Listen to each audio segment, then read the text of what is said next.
Anong dahilan? Bakit ka nakaupo ngayon dyan? Ruby? Anong dahilan? Para gumaling ka sa iyong sakit at karamdaman? Tama naman yan. No problem with that. The Lord our God is a great healer. Amen?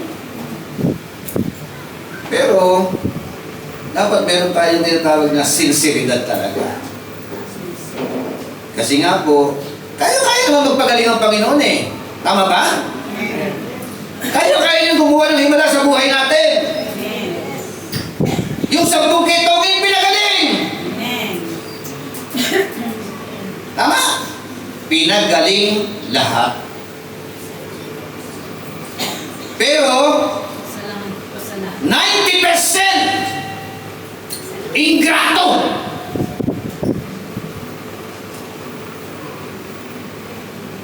Tama? Pag sinabing ingrato, unthankful. Diba? Hindi marunong magpasalamat. Hindi nagbalik eh. Siyang ang hindi nagbalik. Isa lang ang nagbalik. Para yata meron ano ah.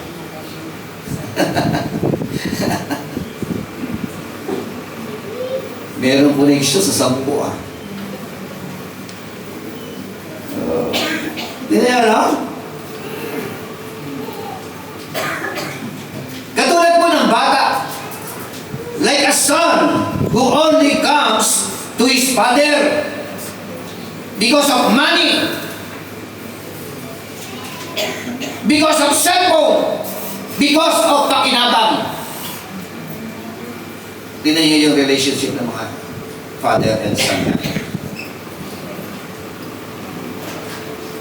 Yung tatay, gusto niya lalapit ang anak niya. Yung puso sa puso. Ang problema ngayon, lumalapit lang ang bata kay tatay or mami.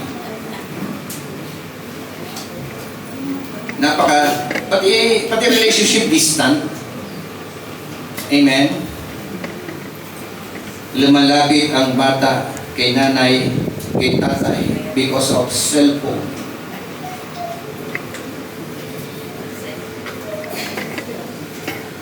Tama?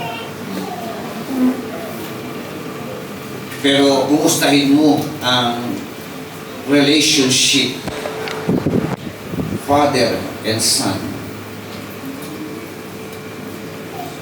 Son and father relationship. Puso sa puso ba? Physical, nandiyan. But emotional and spiritual, distant.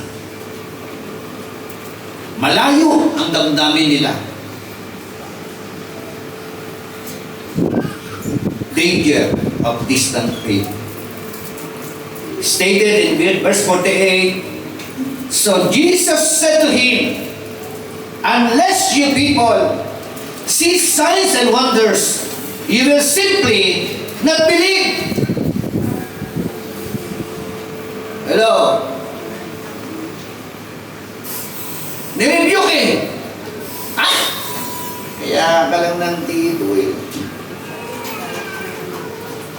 Dahil may sakit ang anak mo.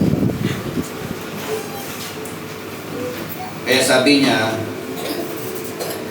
unless kayong mga tao, pag hindi nakakita ng mga miracles, signs and wonders, hindi kayo naniniwala. Tama ba? Very common. So, ano po yung mga tao na ito? Ang distant faith, madaling ma-burn out.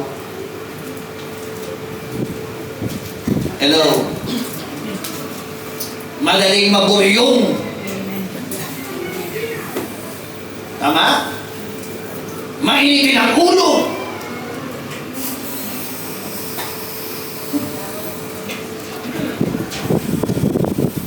ang distant faith, you're easy to deceive. Amen? Madali pong ma-deceive. Madaling maakay ng ibang pananampalataya. Hindi rooted sa Word of God. Amen? So, pangalawa, pagkatapos ng distant faith, dying faith,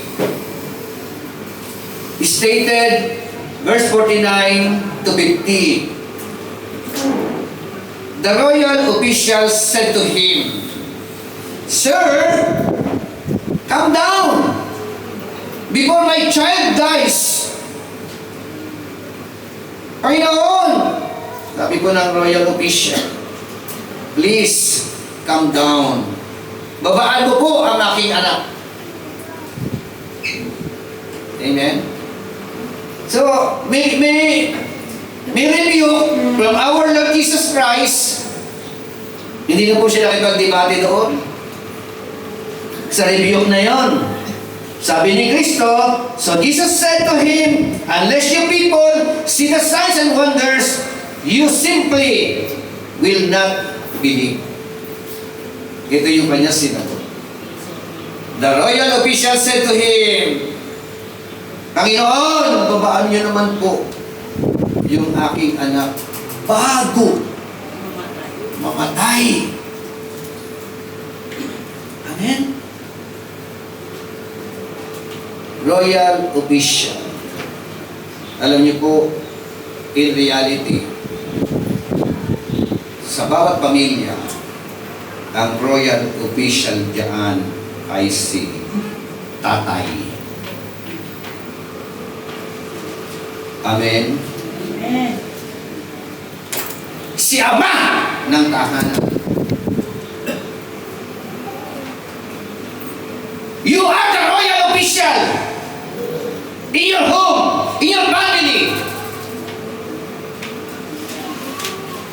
Amen? Amen. Ang sabi niya, dapat ganito. Yung ama ng tahanan, siya yung lalapit kay Jesus Christ. Luhuran natin ang ating mga anak. Iiyak natin sa Panginoon ang ating mga anak. Idalangin natin sa Panginoon ang ating mga mahal sa buhay. That is the duty, first of all, to the royal official. The duty, first of all, to every father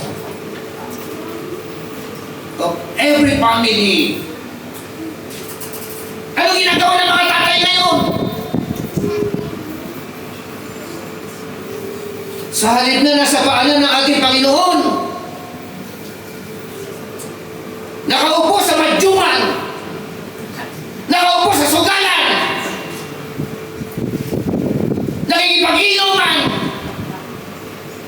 mga lasinggero. Magandang patotoo?